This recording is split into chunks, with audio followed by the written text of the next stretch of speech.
Vous savez, il faut bien que je vous accorde une chose, vous êtes énormément à me demander mon point de vue sur l'article 13. Eh bien sachez tous que dans la vie j'ai deux ennemis, l'article 13 et les épinards. Sauf qu'aujourd'hui j'ai ma botte secrète et je bouffe plus d'épinards. Merci de rien, au revoir messieurs dames.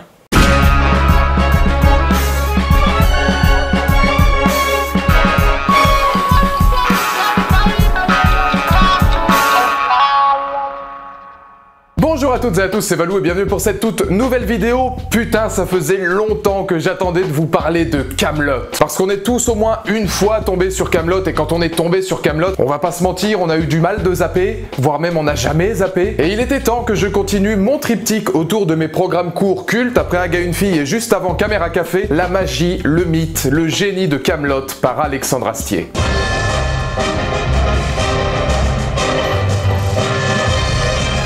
Depuis sa création en 2005, Kaamelott a largement dépassé son statut de programme court pour devenir quelque chose de plus grand. Aujourd'hui, et à travers 6 livres, les contes d'Alexandre Astier demeurent un mythe, véritable mélange des genres avec humour, tendresse, tout en captivant toujours son audience avec un fond d'heroic fantasy. Alors évidemment, je suis bien conscient qu'à peu près toutes les analyses possibles ont déjà été faites sur le sujet. Normal quand on parle d'un des symboles de la pop culture française. Personnellement, je voulais déjà faire une vidéo lors du printemps dernier, mais bon, vous savez ce que c'est. Le printemps arrive, la nature se réveille, les oiseaux reviennent, on crame des mecs. Ouais, c'est pas faux. Car oui, chose assez rare pour être soulignée, une véritable communauté de fans s'est rapidement réunie autour de la shortcom. Mon but dans cette vidéo n'est donc pas de vous dire pourquoi c'est génial, parce qu'honnêtement, il suffit de regarder, mais bien de vous expliquer pourquoi, à mon tour, je me considère comme l'un des fils de la légende arthurienne. Faut toujours que vous veniez foutre votre merde, moi. Nous sommes en janvier 2005, j'ai 12 ans et clairement passer des Pokémon à l'humour génial de Kaamelott, ça a tendance à faire réfléchir. Car par exemple, si je vous dis que j'étais un gland à cette époque-là, là on a du péremptoire. Enfin, c'est vous qui voyez. Donc en très peu de temps, l'imagerie d'Astier me touche et ce rendez-vous sur M6 devient une véritable institution. Car la première marque de fabrique que l'on pourrait voir du côté de la table ronde, c'est son humour très particulier qui fut capable de me suivre dans l'humour que j'ai apporté grâce à lui au quotidien. Vous dormez? Mais évidemment que je dors, je joue pas aux fléchettes. Vous pouvez me rendre un service? Non.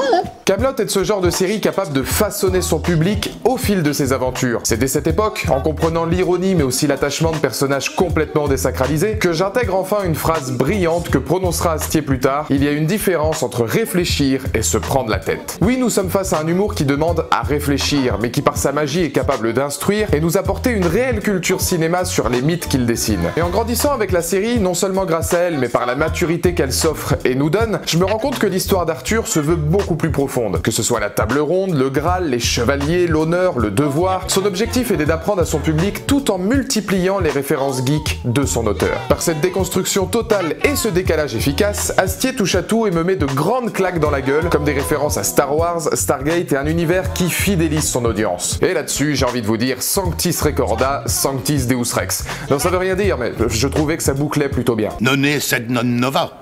La manière est nouvelle, mais non la matière.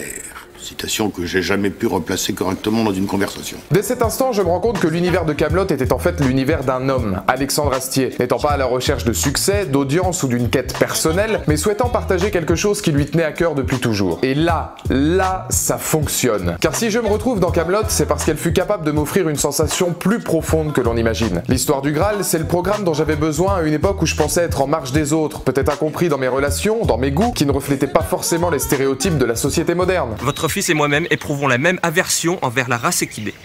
Non, moi c'est les chevaux que j'aime pas. Voilà pourquoi nous sommes aujourd'hui l'héritage du côté créatif d'Astier, car lui, comme Arthur vis-à-vis de ses camarades, fut là pour nous accompagner, nous faire comprendre qu'il existait une place non négligeable à la culture geek et intelligente. L'écriture de ces personnages et de leurs aventures fut d'ailleurs faite avec une réelle affection et une tendresse pour chaque situation qu'il donne à son public. Le but n'étant pas d'en faire des héros ou autres personnages bibliques, mais bien des êtres humains aux problèmes normaux. L'aventure humaine jusqu'au Graal en reste donc le fer de lance d'une époque qu'il a su non seulement moderniser, mais aussi fédérer via des protagonistes cultes. Bon alors en garde. Fils d'unijambiste. Et puisqu'on en est à parler des personnages, c'est vrai qu'effectivement on doit... Quel tas de merdier. Non mais sérieusement, quel merdier. Vous croyez où? C'est toi, Dieu? Mais non, c'est Sai. Ah ouais, ok, non, Sai, oui, bien sûr, Sai Play, oui, j'ai eu peur. Sai Play, mais dès qu'on parle de Kaamelott, il faut absolument que tu sois partout, toi. Même si le pays était à feu et à sang, il serait hors de question que je rate un truc pareil.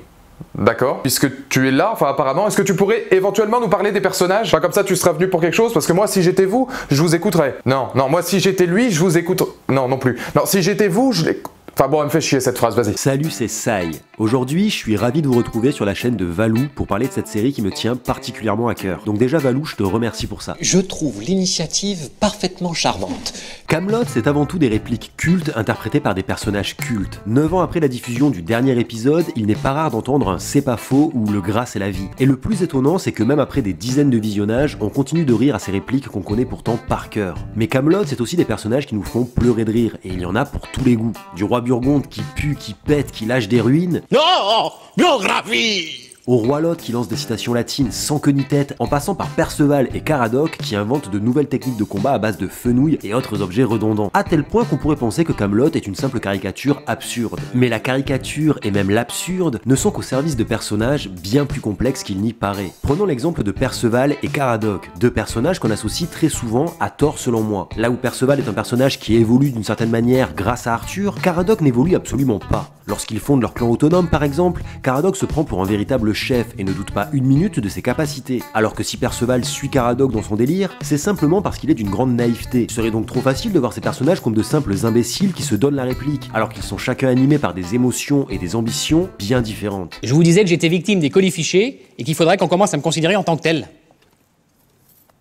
Peu de séries peuvent se vanter d'avoir créé autant de personnages si différents et si bien écrits. De Léodagan à Bohort, en passant par Merlin ou Dame Célie par exemple, on peut dire qu'il y a de quoi faire. Et comme si le casting de base ne suffisait pas, la série se permet le luxe de faire intervenir de grands acteurs dans des rôles tout autant travaillés. On pense évidemment à Alain Chabat qui interprète un duc d'Aquitaine hilarant, à Christian Clavier dans le rôle du jurisconsulte, ou même à Pierre Mondy qui incarnait César comme personne. Mais c'est justement grâce à ces nombreux personnages si complexes qu'Alexandre Astier a pu mêler de manière remarquable l'absurde et le drame. Car les événements de Kaamelott, notamment dans les derniers livres, sont terriblement dramatiques. Kaamelott n'est pas la légende des chevaliers de la table ronde, une légende ça s'arrange pour faire rêver les enfants et inspirer les adultes. Non, Kaamelott c'est l'histoire des chevaliers de la table ronde. Comment il s'appelle votre empereur déjà là? Romulus Augustus. Non, ouais, c'est ça, ouais. Et quel âge il a? 11 ans et demi. Hein? Ouais, non, mais il est vachement mature pour son âge. L'histoire avec ses ratés, et en ce sens, Arthur est un véritable héros. Car comme nous, il a ses failles. Comme nous, il essaye de faire de son mieux, mais comme nous, parfois il échoue et parfois il l'abandonne. C'est donc tout simplement un personnage auquel on peut s'identifier. Non, moi je crois qu'il faut que vous arrêtiez d'essayer de dire des trucs. Ça vous fatigue déjà, puis pour les autres, vous vous rendez pas compte de ce que c'est. Il faut plus que vous parliez avec des gens. En bref, ce qu'il faut retenir des personnages de Kaamelott, c'est que oui, ils nous font beaucoup rire. Et oui, ils nous racontent une véritable histoire. Si vous n'avez jamais regardé Kaamelott en intégralité, il est clairement temps d'y remédier. Putain, il est fort ce con. Vous devriez arrêter de sourire, hein. Je vous promets, ça devient malsain. Univers, sentiments geeks, culture et personnages, on a tous nos propres raisons de devenir nous aussi les chevaliers de la table ronde. Moi par exemple, mes chouchous c'était Yvain et Gauvin, parce que je me suis toujours senti petit pédestre. Mais il faudra bien reconnaître que cette sensation, ce rituel provient d'un homme incroyable qui ne plaça pas uniquement humour et comédie dans son œuvre, Alexandre Astier. Car le pouvoir de Kaamelott fut également d'inclure les grands amours de son créateur avec lui. À commencer par un génie musical et reconnaissable entre mille puisqu'Astier lui-même composa les morceaux du récit. Comme dit dans plusieurs interviews, Astier reste garant du montage pour suivre sa propre symphonie et son propre rythme au sein du divertissement. L'apport d'une bande-son tantôt moyenâgeuse, tantôt poétique et reflétant les doutes, les émotions et la tendresse de ses héros donne à la série une approche musicale non seulement dans ses thèmes, mais aussi dans sa réalisation et son rythme. Et alors ça, c'est pas un truc de mécréant.